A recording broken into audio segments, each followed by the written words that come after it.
आपण पाहत आहात सत्याची बाजू मांडणारं हक्काचं न्यूज चॅनल M24 तास।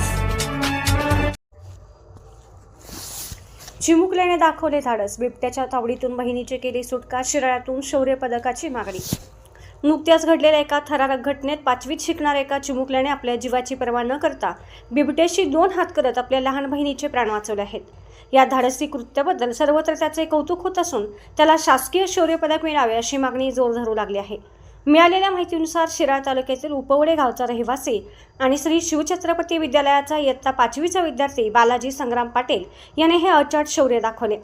बालाजीची धाकटी बहीण इयत्ता 2रीतील विद्यार्थ्यांनी घराजवळ असताना अचानक एका बिबट्याने तिच्यावर हल्ला केला। बिबट्याने तिचा गळा पकडून तिला ओढून नेण्याचा प्रयत्न केला। अशा परिस्थितीत घाबरून न जाता बालाजीने विलक्षण चपळता आणि धाडस दाखवले। त्याने थेट बिबट्याचे पाय धरून त्याला जोरात मागे ओढले। आपल्या बहिणीला वाचवण्यासाठी त्याने केलेल्या प्रतिकारामुळे बिबट्या गडबडला आणि त्याने मुलीला सोडून तेथून पळ काढला। या धाडसामुळे एका मोठ्या अनर्थाची शक्यता टळली। या घटनेनंतर शिराळा शहराचे नगराध्यक्ष आणि शिक्षण संस्थेच्या पदाधिकाऱ्यांनी बालाजीचे विशेष अभिनंदन केले। नगराध्यक्षांनी प्रसारमाध्यमांशी बोलताना सांगितले की बालाजीने दाखवलेले शौर्य अत्यंत कौतुकास्पद आहे। त्याच्या धाडसामुळेच त्याच्या बहिणीचा जीव वाचला। आम्ही शासनाकडे मागणी करत आहोत की बालाजीला त्याच्या या वीरश्रीबद्दल शासकीय शौर्य पदक देऊन सन्मानित करण्यात यावे। यावेळी परिसरात बिबट्याचा वाढता वावर आणि होणारे हल्ले यावर चिंता व्यक्त करण्यात आली।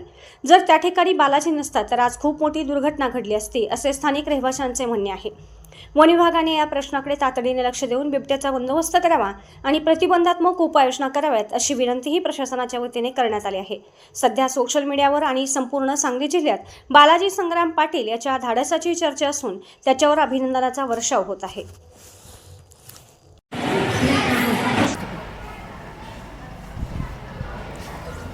श्री शिवछत्रपती विद्यालयाचा विद्यार्थी इयत्ता 5वीला आहे, बालाजी संग्राम पाटील उपवळे गावचा।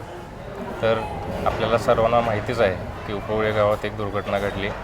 बिबट्याचा एका हल्ला त्या ठिकाणी एका 2रीला विद्यार्थिनी होती तिच्यावरती झाला आणि त्या झडपेमध्ये त्या विद्यार्थिनीचा गळा त्या बिबट्यानं धरला आणि ह्या अशा घटनास्थळी तिचा भाऊ हा बालाजी उपस्थित होता।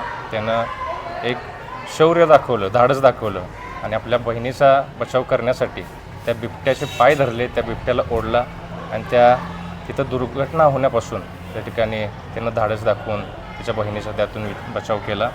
निश्चितपणे त्याचं कौतुक जेवढं करेल तेवढं कमी आहे। त्याला त्याच्या पुढील आयुष्यासाठी मी सर्व समस्त शिराळकरांच्या वतीनं, आमच्या शिक्षण संस्थेच्या वतीनं, या शाळेच्या वतीनं त्याला खूप शुभेच्छा देतो आणि त्याचं कौतुक करेल तेवढंच कमी आहे। आणि एक नगराध्यक्ष असण्याच्या नात्यानं त्याचं मी शासनाकडे एक मागणी करतो आहे की ह्या अशा विद्यार्थ्यांना, अशा मुलांना एक धाडस म्हणून एक शौर्य पदक त्याच्या साठी देणं गरजेचं आहे। ही देखील मी मागणी या माध्यमातून मी करतो आहे आणि निश्चितपणे त्याला मी पुढील वाटचालीस आणखीन खूप खूप शुभेच्छा देतो। आणि वन विभागाला देखील मी सूचना एक करू इच्छितो की असे जे प्रकार बिबट्याचे घडत आहेत आपल्या भागांमध्ये, वस्तींवरती, त्याच्यावरती एक प्रतिबंध काहीतरी घातला पाहिजे। त्याच्यावरती पर्याय व्यवस्था काहीतरी तुम्ही बघितली पाहिजे तत्कालीन। नाहीतर आत्ता हा उपस्थित होता म्हणून तिचा बचाव तरी झाला, तिथंच कोण अनुपस्थित असतं आणि ही दुर्घटना घडली असती तर त्याला जबाबदार कोण ठरणार होतं। तर निश्चितपणे येणाऱ्या काळामध्ये अशी दुर्घटना न होण्यासाठी वन विभागानं जातीनिशी लक्ष घालून त्याच्यावरती पर्याय मार्ग काहीतरी काढला पाहिजे असे देखील मी या निमित्तानं तुम्हा सर्वांना विनंती करतो। एकच मिनिट।